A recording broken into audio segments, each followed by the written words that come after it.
ইতিহাস থেকে মনে করিয়ে দিতে চাই বাংলাদেশের ৭১-এর আজাদির লড়াইটা কিভাবে ভারত গ্রাস করেছিল এবং সেই নায়ক এবং খলনায়কগুলো কারা ছিল। আমরা সুস্পষ্টভাবে জানি যে আমাদের সীমান্তের ওপারে যারা আছে তারা কখনোই আমাদের বন্ধু না এবং বন্ধু ছিল না। কিন্তু যেটা আমরা জানি না সেটা হচ্ছে আমাদের সশস্ত্র বাহিনীর মধ্যে কারা ঘাপটি মেরে দিল্লির খলনায়ক অ্যাসেট হিসাবে কাজ করছে। আমরা যেটা জানি না সেটা হচ্ছে আমাদের ডিজিএফআই, এনএসআই, এসবি, ডিবি থেকে শুরু করে রাষ্ট্রের আমলাতন্ত্রের মধ্যে দখরে দখরে কারা কারা বাংলাদেশকে প্রত্যেক দিন বিক্রি করে দেওয়ার জন্য কাজ করছে। সোশ্যাল মিডিয়াতে আমরা শুক্রবার থেকে জানি যে কে কে এই শুটিংয়ের সাথে জড়িত। তারা মোমেনশাহী থেকে সীমান্ত ক্রস করে ওই পারে চলে যাবে। গারো পাহাড়ের এক ফিলিপ নামে ছেলের কথা বললাম, কিন্তু আমাদেরকে সোশ্যাল মিডিয়াতে জানানো হলো এই শুটার নাকি সিলেটে যাবে। তারা জানিয়ে পুরো জাতির দৃষ্টি পরিবর্তন করেছে। আমাদের সংস্থাগুলো ৪০ মিটার নিচ থেকে নাকি বিএনপি জামাত ধরতে পারত এক সময়। মাটির নিচ থেকে নাকি তারা মাইক্রোস্কোপ দিয়ে জাতীয় শত্রু এবং পাকিস্তানের গোলামদেরকে নাকি তারা ঘরে বের করত। তাহলে আজকের সেই মাইক্রোস্কোপ গুলা কোথায়? আপনাদের ৪০ মিটার মাপার ফিতা কি নষ্ট হয়ে গেছে কিনা?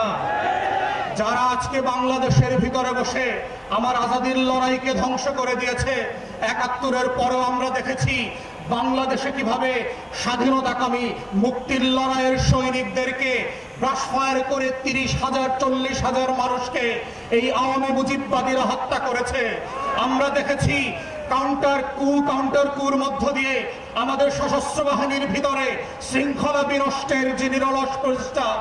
আমরা সেই সময় দেখেছি কাদের সিদ্দিকের মতো এক গোলাম রাজাকার ভারতের, তার নেতৃত্বে কাদেরিয়া বাহিনী করে সীমান্তের প্রশিক্ষণ, টাকা এবং অস্ত্র দিয়ে আমার শত শত বিডিআর জওয়ানকে হত্যা করা হয়েছে।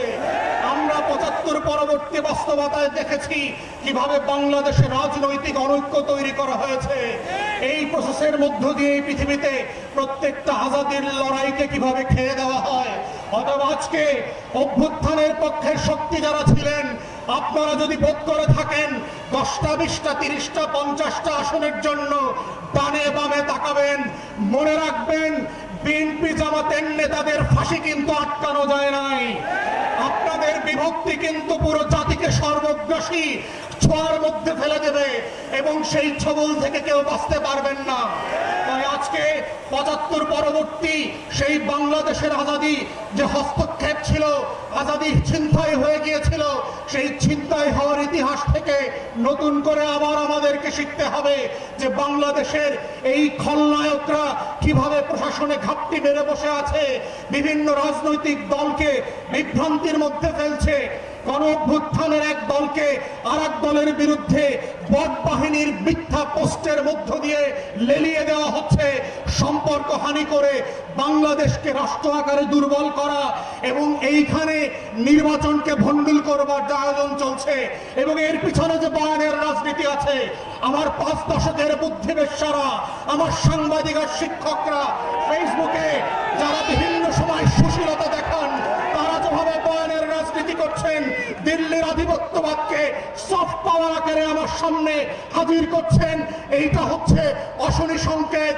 এবং গণ অভ্যুত্থানের তরুণদেরকে মাথায় রাখতে হবে যে অভ্যুত্থানটা কিভাবে আগেও আজাদির লড়াইটাকে নাই করে দেওয়া হয়েছিল, কোন কোন উপকরণ দিয়ে করা হয়েছিল, কোন কোন প্রতিষ্ঠানকে দিয়ে করা হয়েছিল, রাজনৈতিক দলগুলোর ভুল সিদ্ধান্তগুলোকে কিভাবে আবার মঞ্চস্থ করবার চেষ্টা করা হচ্ছে।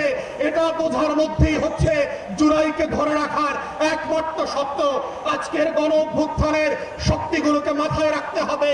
শত্রু সাপেক্ষে আমার বয়ানের রাজনীতি যেমন মোকাবেলা করতে হবে, শত্রু সাপেক্ষে আজাদির লড়াইকেও হেফাজত করতে হবে।